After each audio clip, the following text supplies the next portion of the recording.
Ayahku meninggalkan sekolah pada usia 13 tahun, yang waktu itu memang dilakukan oleh kebanyakan orang. Dia memutuskan untuk bekerja di suatu lokasi pembangunan. Pada masa itu, rumah-rumah di London Timur tidak dilengkapi leding. Jadi, setiap pukul 6 dia bangun, pergi ke halaman belakang dan membuang es yang menutupi keran.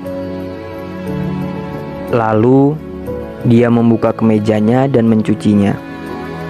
Malam hari pulang kerja, ketika semua orang pergi ke pub, dia tidak ikut.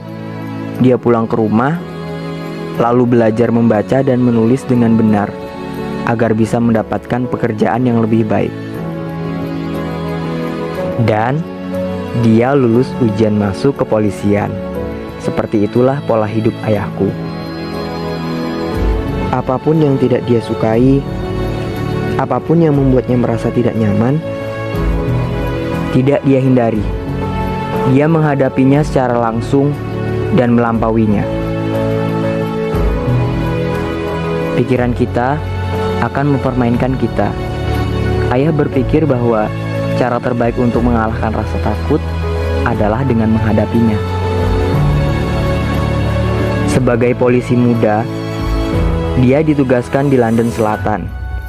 Ia ditugaskan pada giliran kerja malam. Saat itu, jalanan masih diterangi lampu teplok. Jadi, dia harus berjaga malam sendirian selama 8 jam di jalan yang penerangannya buruk. Saat itu, sekitar pukul 2 pagi, dia berjalan ke tengah Tooting Bec Common. Tooting Bec Common adalah wilayah yang sangat luas di dataran liar. Tidak ada apa-apa di sana, kecuali beberapa hutan kecil dengan rumah sakit jiwa dan kuburan di tengahnya. Kesitulah dia pergi. Tentunya semua hitam pekat, tanpa lampu jalanan, tanpa penerangan sama sekali.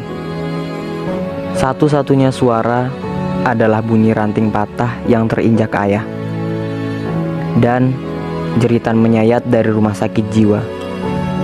Ayah pergi ke kuburan. Dia mencari kuburan yang miring dan ditumbuhi tanaman. Kemudian, dia duduk di atasnya, membuka bungkusan sandwich dan makan dengan perlahan.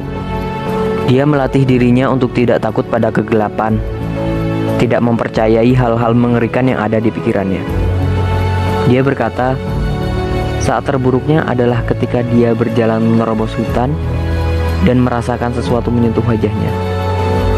Dia mengulurkan tangan untuk melihat apa yang menyentuh wajahnya. Ternyata kaki yang setelah diraba ke atas tersambung dengan paha yang mengayun perlahan. Di kegelapan yang pekat, ayah harus menurunkan tubuh itu. Lalu, secara perlahan ayah meraba seluruh bagian dalam kegelapan untuk memeriksa apakah masih bernafas.